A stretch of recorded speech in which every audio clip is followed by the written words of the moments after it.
Welcome to Ontario, Canada.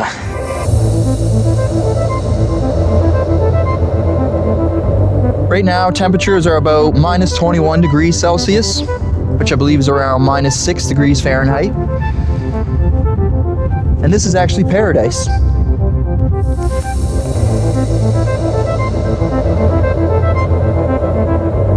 What exactly do I mean by that? Well, I mean it's paradise when you compare it to the other planets in the solar system.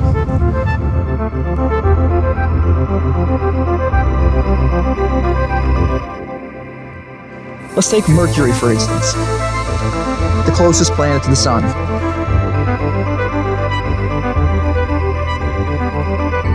Now, Mercury's a little bit of an oddball. Since it has no atmosphere, at night, the temperatures will drop to negative hundreds of degrees Celsius. But in the daytime, they'll skyrocket up around 400 degrees Celsius, giving that planet actually the largest temperature fluctuations in the solar system. So not only will it burn you, freeze you, but of course there's no oxygen there, and really just nothing there for us at all. And then there's Venus. Some people call that Earth's twin. But realistically, it's not much like us other than its size and composition. In reality, Venus is essentially hell. Due to its runaway greenhouse effect, since its thick atmosphere trapped an insane amount of greenhouse gases, it's become the hottest planet in the solar system, with temperatures well over 450 degrees Celsius. And on top of those lovely temperatures, that insanely thick atmosphere would also crush you with pressures over 90 times that of Earth's. And within its atmosphere, there's also acid rain, but that doesn't even get to reach the ground because it's so hot, the acid rain evaporates before it can reach the surface. So yeah, Venus is an absolute no-go. And I would still hold on to that this is paradise, even though it feels horrible on my face and my hands. It's still paradise compared to that.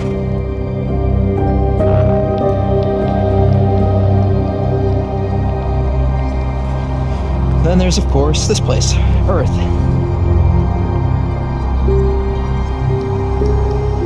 Interesting diversity of temperatures and climates. Because as cold as it is here, there's somewhere right now that's over 40 degrees Celsius. And in the summertime, this place will also be 40 degrees Celsius. Then you have Mars, the red planet.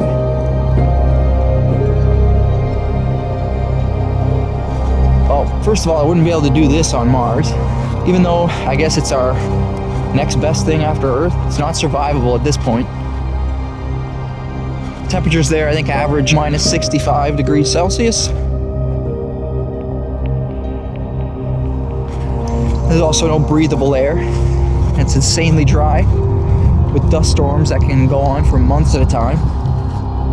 Mars is kind of also out of the question. Then we have Jupiter, the largest planet in the solar system, one of the gas giants, which already means you can't even stand on its surface. So that's one thing we have for us here, at least we can stand on it.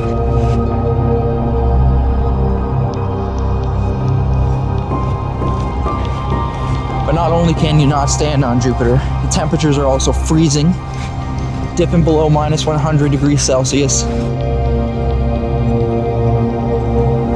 with pretty much constant storms and turbulent activity.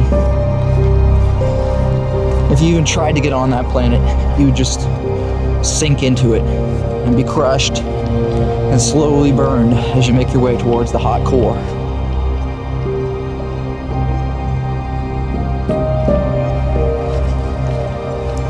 Things aren't much different on Saturn. It's another gas giant, massive planet. Again, made of mostly gas, where you would not be able to land on. Temperatures also dipping at least around minus 150 degrees Celsius.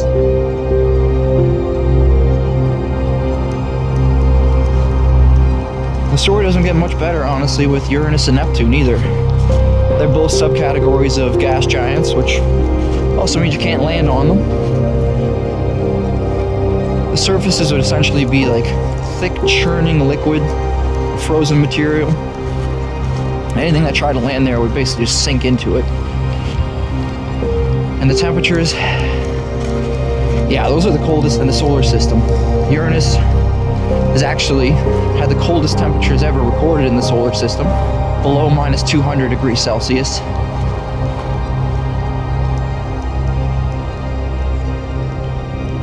But Neptune on average is colder, usually staying below minus 200. And it's also the windiest planet in the solar system. They're both just stormy, churning, not friendly worlds that we would not be able to step foot on, breathe, survive on whatsoever.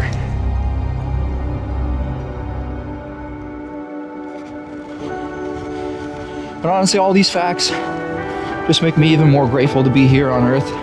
Or yes, it's frigid and cold right now, but at least it's survivable.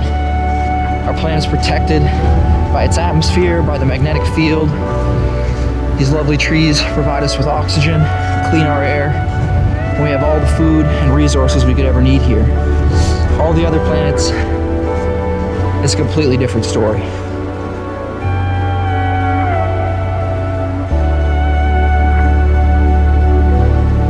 So yeah, I just wanted to get out today, actually step into the elements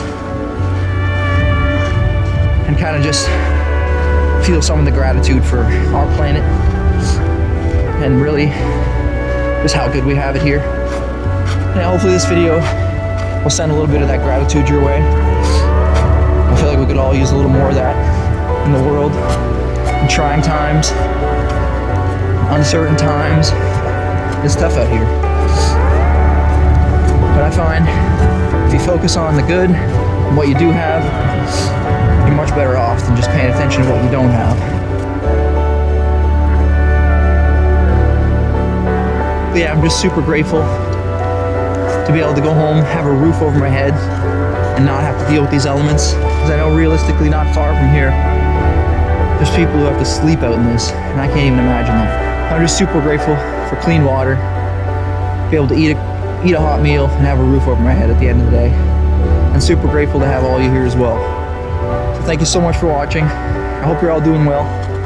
If you enjoyed this video and would like to see more, feel free to give it a like. Let me know your thoughts in the comments below and subscribe if you'd like to see more in the future. And let me know what you think of this format of video, because honestly I really love getting out here in the elements, in nature, what really inspired this channel to begin with. So I'd love to know your thoughts on all that. And yeah, I'll see you again real soon. Until then, take care and be well.